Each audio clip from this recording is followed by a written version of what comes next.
السلام علیکم، بسم اللہ الرحمن الرحیم، نحمد و نصلی علی رسول الکریم۔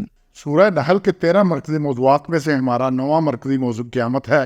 اس کے 7 ضمنی موضوعات ہیں، جس میں دوسرا ہے بوجھ۔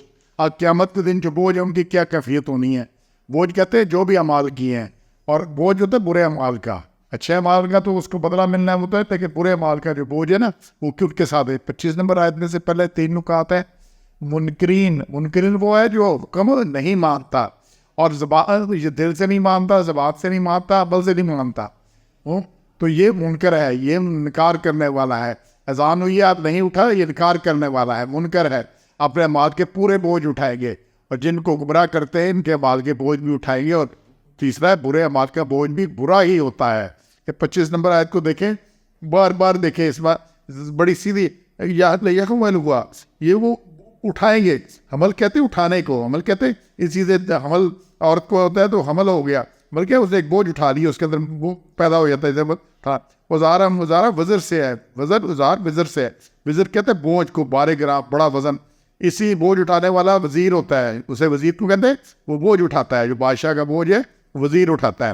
تو بوجھ اٹھانا وزارہ کاملاتن پورے کے پورے یوم القیامت، قیامت کے دن۔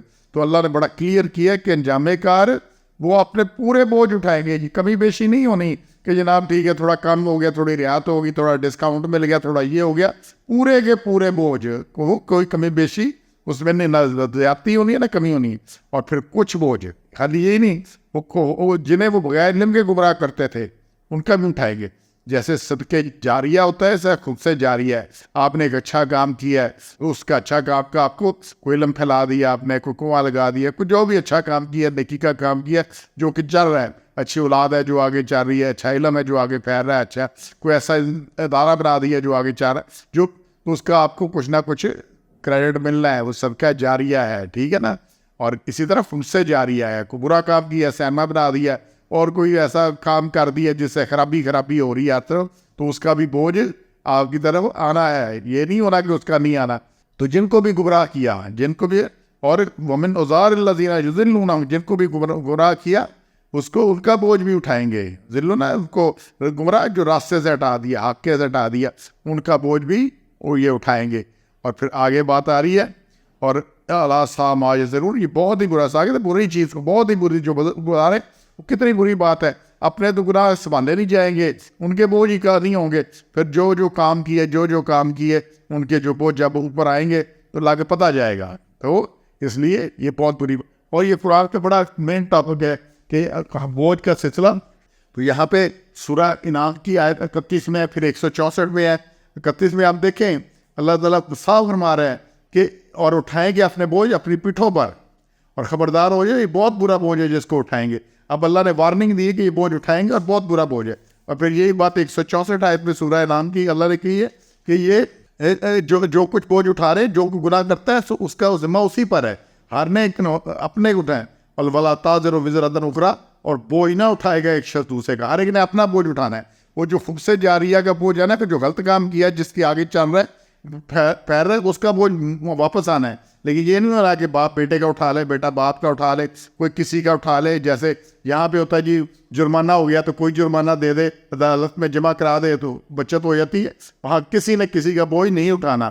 تو یہاں پہ پھر یہی بات آگے آ رہی ہے، سورہ بنی اسرائیل 17 نمبر، اس کی آیت نمبر 15 میں ہے کہ جو حق پر آیا، راہ پر آیا، وہ اپنے لیے آیا، اور جو بیکار رہا اپنے لیے بیکار رہا، اپنے برے کیا، اور کسی پر نہیں پڑتا بوجھ دوسرے کا۔ وَلَا تَزِرُ وِزْرَةٌ وِزْرَ أُخْرَىٰ، کسی کا بوجھ دوسرے کے بوجھ کے اوپر نہیں پڑتا۔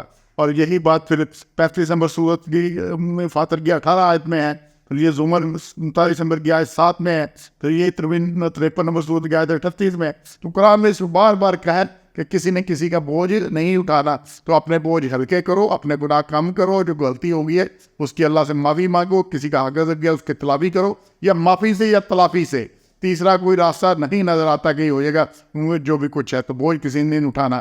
اور پھر چوتھا ہے 92 نمبر سے، تمام اختلافات کی حقیقت ظاہر ہو جائے گی۔ یہ جو بوجھ ہے نا، پھر یہ اس میں اختلاف کوئی نہیں، جی فلانا معاف کرا دے گا، فلانا معاف کر دے گا، اللہ جو ہے وہ 70 ماؤں سے زیادہ رحیم ہے تو وہ بوجھ ہلکا کر دے گا۔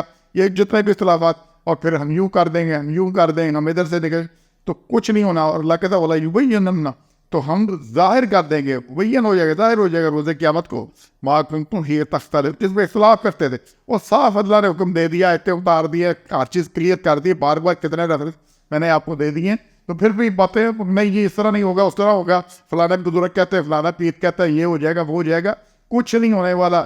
تو یہ جو اختلاف ہے نا، یہ جو کڑالوجی کی بات ہے جو سارا گھڑی ہوئی ہے، اللہ کہتا ہے پھر قیامت کے دن جب بوجھ پڑے گا نا تو پھر ہر چیز ظاہر ہو جائے گی اور پھر واضح کر دے گا کیا کچھ ہے۔ تو ہم نے اپنے بوجھ کم کرنے ہیں، نہیں اڑانے، اور دوسروں کے بوجھ کی طرف تو جانا ہی نہیں نا۔ سبحان ربک رب العزت عما یصفون وسلام علی المرسلین والحمد للہ رب العالمین۔